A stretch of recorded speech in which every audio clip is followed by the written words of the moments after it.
बिस्मिल्लाहिर्रहमानिर्रहीम। अस्सलाम वालेकुम मेरे प्यारे दोस्तों, उम्मीद है कि आप सब खैरियत से होंगे। मैं हूं मोहम्मद इशफाक। आप मेरा यूट्यूब चैनल देख रहे हैं डॉक्टर मोहम्मद इशफाक के नाम से। दोस्तों, आज का हमारी बात करने का टॉपिक है कि शुगर के इब्तदाई 8 अलामात जिसका जानना आपके लिए इंतहाई ज़रूरी है।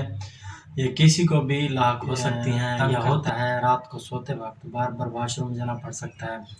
इसकी एक ख़ास वजह यह है कि हमारा जो ग्लूकोज़ लेवल है वो बढ़ जाता है, जिसकी वजह से वो उसे गुर्दे कबूल नहीं कर पाते, उसे बहर की तरफ ख़ारिज करते हैं और जैसे ही वो ग्लूकोज़ ख़ारिज बहर की तरफ होता है तो वो पानी को भी साथ लेकर चलता है, जिसकी वजह से हमें पेशाब करने की हाजत बहुत ज़्यादा होती है, बार-बार उठना पड़ता है रात को।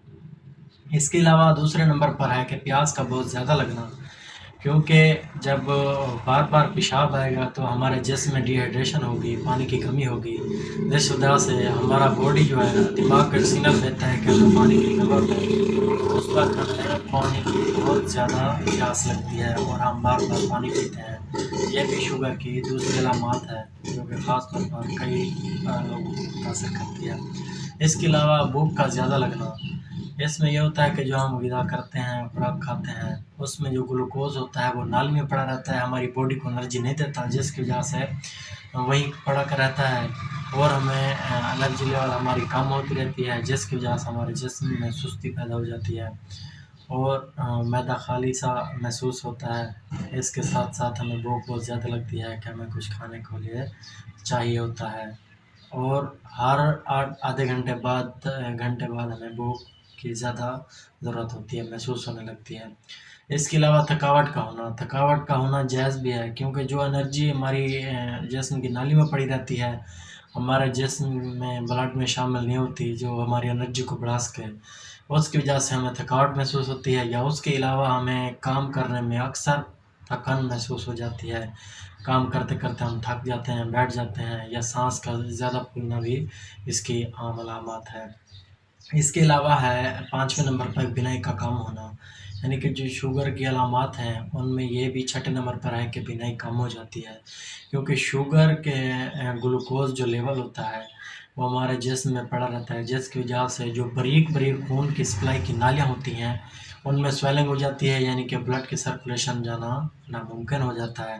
जो ख़ास तौर पर आँखों की बारीक नालियाँ हैं, उनमें ब्लड की सर्कुलेशन नहीं हो पाती, जिसकी वजह से हमें धुंधला दिखाई देता है और थकावट सी या बोझ-सा आँखों में महसूस होता है, जिसकी वजह से हमारी बीनाई कम दिखाई देती है और ब्लर यानी धुंधला दिखाई भी देता है। इसके अलावा छठे नंबर पर है कि हाथ और पाँव का सुन्न होना।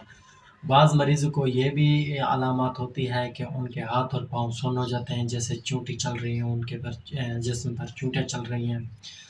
हाथ-पाँव का सुन्न हो जाना, बीपी का लो हो जाना, ये भी अलामत है शुगर की इब्तिदाई।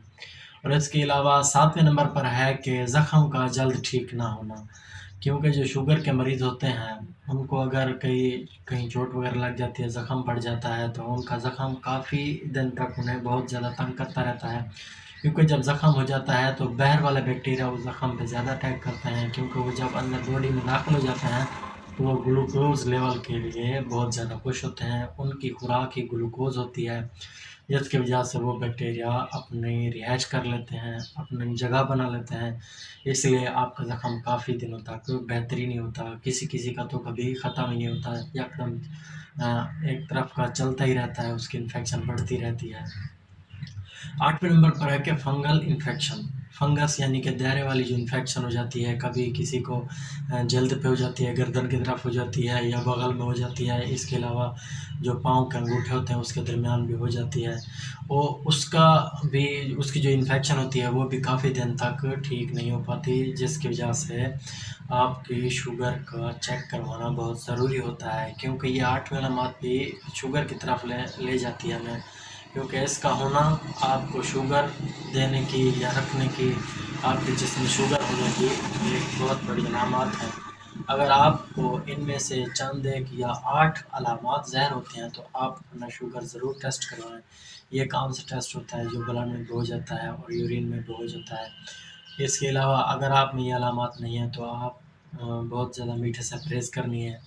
अगर खुदा न ख़ास्ता इनमें किसी अलामत का आप शिकार हो जाते हैं, तो आप اپنے ڈاکٹر سے رجوع کریں اور شوگر کے لیے مخصوص میڈیسن کا استعمال کریں۔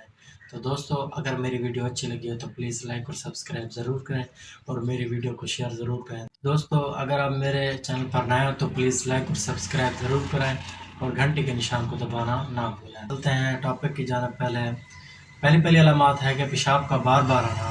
اکثر جو شوگر کے مریض ہوتے ہیں یہ کامن علامات ہے جو فرسٹ آف آل پہلے پیدا ہوتی ہے۔